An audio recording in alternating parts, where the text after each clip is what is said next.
Hey, we're back with another one of my decks. This one's been recently modified, and it's sort of my attempt to bring 8 rack into vintage. I think the closest thing that it could be compared to is just sort of the vintage Pox control, and there's a little bit of that. But yeah, I don't buy cards anymore, but this is sort of like the deck I use to exit the game. Like if anybody ever wanted to play again, I would have a powerful deck that I could bring in and to play. So yeah, here it is. This was modern 8 rack. It's now technically vintage. So we'll get into it. I've got 4 Inquisition of Kozilek and 4 Thoughtseize. They're very similar. Inquisition of Kozilek. Target player reveals his or her hand. Choose a card with converted mana cost 3 or less, and they have to discard it. Non-land as well. Thoughtseize. It pings you for 2 mana or two mana. It pings you for 2 life, but you can just choose any non-land card and they'll discard it. So that's the primary hand attack package. And then we have the 8 racks, the 4 Shrieking Afflictions and the 4 rack. And both very good, very different reasons. Shrieking Affliction, I think, is a little better just because it's each opponent, and the rack requires like one target. But I mean, it's a one-on-one deck, so that doesn't really matter. This one says if an opponent has 1 or fewer cards in their hand, then on their upkeep they lose 3 life. Um, and then the rack, it's very similar, but they take X damage or X. Let's see. At the beginning of the chosen player's upkeep, the rack deals X damage to that player, where X is 3 minus the numbers of card in hand. So if they have 2 cards in their hand, they're going to take 1. If they have 1 card, they're going to take 2. If they have no cards, they're going to take 3. So the rack, very, very cool. And then we have some removal. We have 3 Innocent Blood. Each player sacrifices a creature. This deck has no creatures, so Innocent Blood is just kind of broken. It just kind of kills something. We have 2 Raven's Crime. Nice card. Target player discards a card. The reason we have 2 of these in here is because it has Retrace, and that means we can pay its mana cost and then discard a land, and its effect will happen again. So we can, once we get the game locked down and we have Liliana out and we have a Raven's Crime in the graveyard and we're top decking, we draw a land we retrace Raven's Crime and then +1 Liliana, and that's like 2 cards a turn. That's fantastic. We have 4 Smallpox. Smallpox is sort of like the everything card. It makes them discard a card. It makes them lose a life. It makes them sacrifice a creature, and it makes them sacrifice a land. So it's universal resource attack. It's very, very cool. Um, the only problem is we have to do the same thing, which is not really a big deal for us because of some of the strategy we're coming on later. Uh, it's I mean, as you can tell, I'm a big fan of Smallpox because of my last deck that I showed here. It's recently been taken apart just to kind of fix this one a little bit, but we'll get into it. For him to Turok, target player discards 2 cards at random. That's fantastic. In my opinion, one of the most powerful discard spells ever printed. We have 2 Chains of Mephistopheles. These aren't real. These are proxies. So in case you think I dropped like how much were these? Like 700, 500 last I checked. I don't know. These are $7 proxies, okay? They're not $700 cards. Chains of Mephistopheles has really, really convoluted Oracle text, so I'm just gonna make it very brief. If a player would draw a card other than the first card they draw, so like on your turn you draw a card. If it's a card other than that, like let's say they pop like an ancestral recall, I think, and they try and draw cards.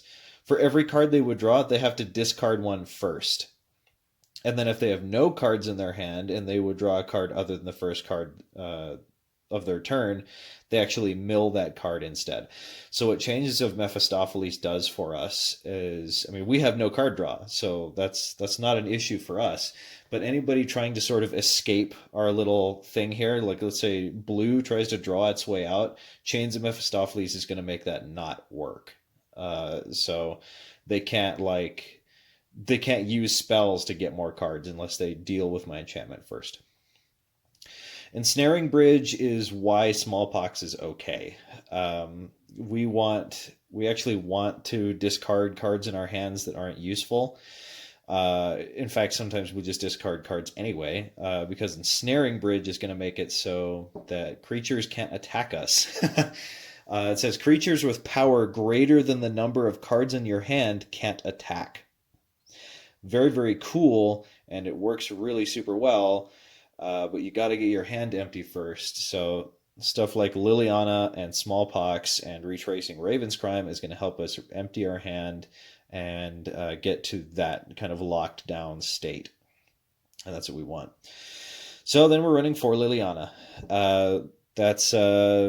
She's more or less the heart of the deck. If you get Ensnaring Bridge, a Rack, and a Liliana of the Veil on the battlefield, the game is locked down. The deck will play itself. You don't need mana anymore because the deck will be doing its own thing. It's on autopilot.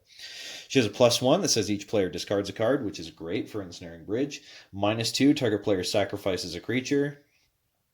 We have all indirect creature removal. So there's no targeted removal. It's all sacrifice. Innocent Blood, Liliana of the Veil, Smallpox. It's all indirect. And that's I think that's some of the most powerful if you can do it enough. That's some of the most powerful creature removal. And then her ultimate, we don't use this very much, but when we do, it's mainly to shut off other people's like enchantments and stuff. So like let's say somebody's got like an Oblivion Ring or something like that. We can force them to make a choice here. Separate all permanents target player controls into 2 piles. Target player sacrifices all the permanents in the pile of his or her choice. So that's nice. Let's get to our restricted cards now. So we have 3 tutors in the deck. We have Demonic Tutor, Vampiric Tutor, and Demonic Consultation. Demonic Tutor is very simple. It's a sorcery. You just pay 1 and a black. You go get a card from your deck and you put it in your hand.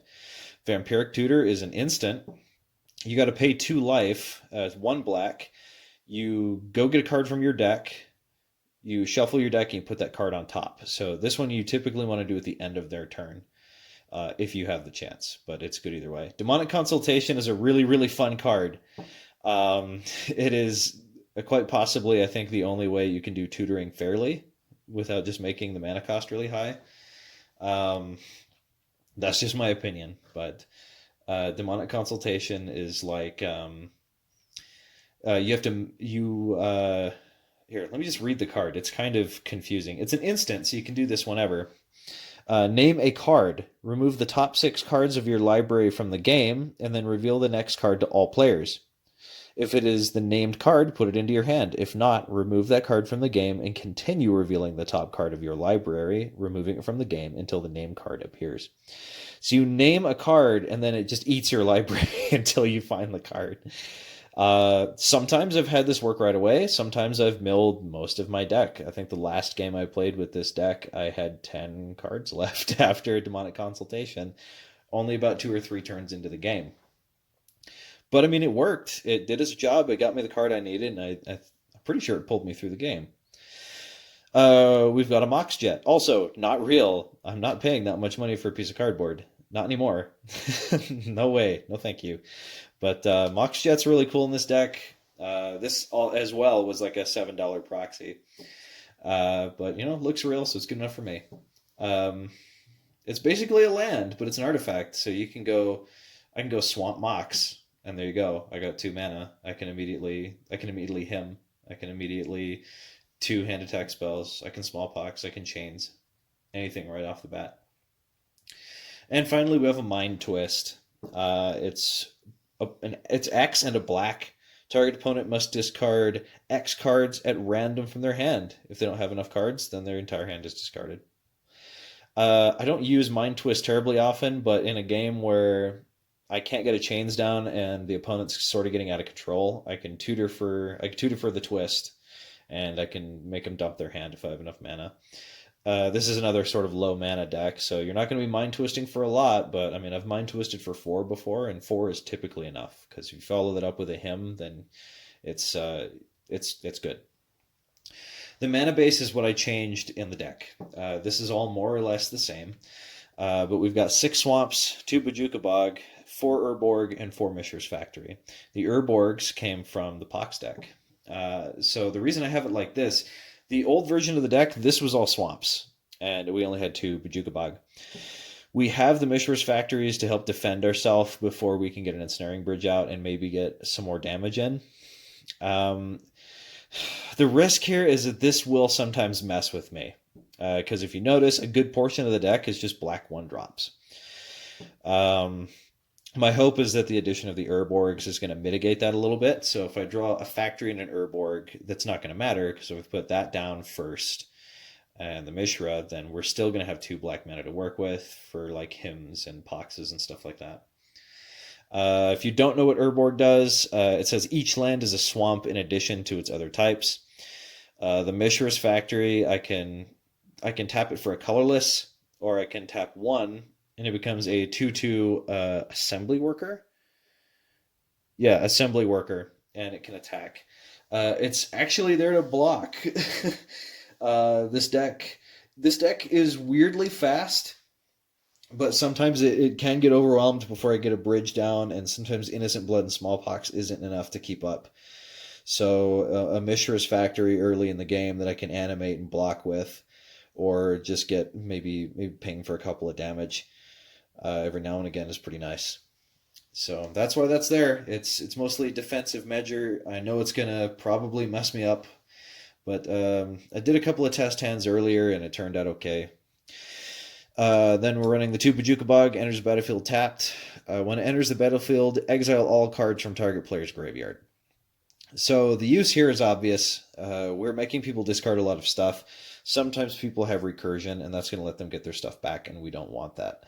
So we drop the Bojuka Bog. I've actually tutored for a Bojuka Bog just to do that, and I think it's an underrated and actually very useful card.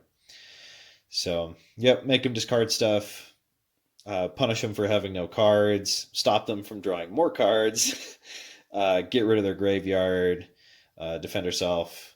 They can't attack us, lock out the game, and just wait for them to die. It's not a nice deck, but I mean, it's strong, and discard has been one of my favorite strategies for a really long time. So that's my vintage 8 rack with some proxies, because screw that. Not worth it. Thanks for watching. If you have any suggestions on how to improve it, like, that's pretty cool. I'm willing to spend a couple of bucks on proxies just because I think that's fun. Just getting hyper expensive cards for next to nothing, especially if they look really nice. The chains and the mocks, they look great. Okay, well, I might post some more decks in the future. The other ones I have aren't quite this competitive, but I like them anyway. If I'm going to post another one, it's probably going to be Pauper Zombies. That one's fun. Okay, well, we'll see you in the next video. Thanks for watching.